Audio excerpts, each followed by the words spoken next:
Hello friends, ನಮ್ಮ Kannada news ಚಾನೆಲ್ಗೆ ಸ್ವಾಗತ.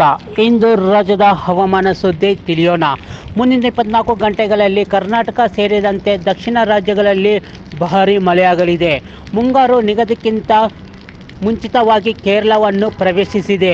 ಈಗಾಗಲೇ ಕರ್ನಾಟಕದಲ್ಲಿ ಹಲವಾರು ಜಿಲ್ಲೆಗಳಲ್ಲಿ ಭಾರೀ ಮಳೆ ಸುರಿಯುತ್ತಿದೆ.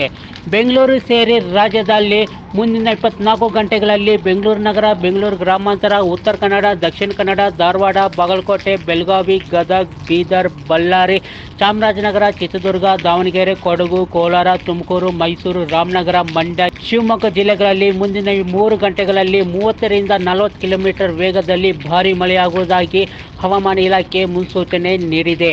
ಇನ್ನು ರಾಜ್ಯದ ದಕ್ಷಿಣ ಒಳನಾಡು ಭಾಗದ ಜಿಲ್ಲೆಗಳನ್ನು ಮುಂಗಾರು ಆವರಿಸಿದ್ದು, ಜೂನ್ 5 ರಿಂದ 7 ದಿನಗಳ ಕಾಲ ಹಲವು ಜಿಲ್ಲೆಗಳಲ್ಲಿ ಬಿರುಗಾಳಿ ಸಹಿತ ಧಾರಾಕಾರ ಮಳೆ ಆಗಲಿದೆ. ಗುಡುಗು ಮಿಂಚಿನ ಆರ್ಭಟದೊಂದಿಗೆ ಮಳೆಯಾಗುವ ಸಾಧ್ಯತೆ ಇದೆ ಎಂದು ಇಲಾಖೆ ಮುನ್ಸೂಚನೆ ನೀಡಿದೆ. ಪ್ರಸ್ತುತ ಹವಾಮಾನ ಇಲಾಖೆಯ ಮುನ್ಸೂಚನೆಯ ಪ್ರಕಾರ ಕರ್ನಾಟಕದ ಮೇಲೆ ಮುಂಗಾರು ಸಕ್ರಿಯವಾಗಿ ಮುಂದುವರಿಯುತ್ತಿದೆ. ಮುಂದಿನ ಕೆಲವು ದಿನಗಳಲ್ಲಿ ರಾಜ್ಯದ ಜಿಲ್ಲೆಗಳಾದ ಉತ್ತರ ಕನ್ನಡ, ದಕ್ಷಿಣ ಕನ್ನಡ, ಉಡುಪಿ, ಬೆಳಗಾವಿ, ಧಾರವಾಡ, ಗದಗ, ಹಾವೇರಿ, ಕೊಪ್ಪಳ, ವಿಜಯಪುರ, ಬಳ್ಳಾರಿ, ಬೆಂಗಳೂರು ಗ್ರಾಮಾಂತರ, ಬೆಂಗಳೂರು ನಗರ, ಚಿಕ್ಕಮಗಳೂರು, ಹಾಸನ, ಮಂಡ್ಯ, ರಾಮನಗರ, ಶಿವಮೊಗ್ಗ, ತುಮಕೂರಿನಲ್ಲಿ ಧಾರಾಕಾರ ಮಳೆ ಸುರಿಯುವ ಸಾಧ್ಯತೆ ಇದೆ.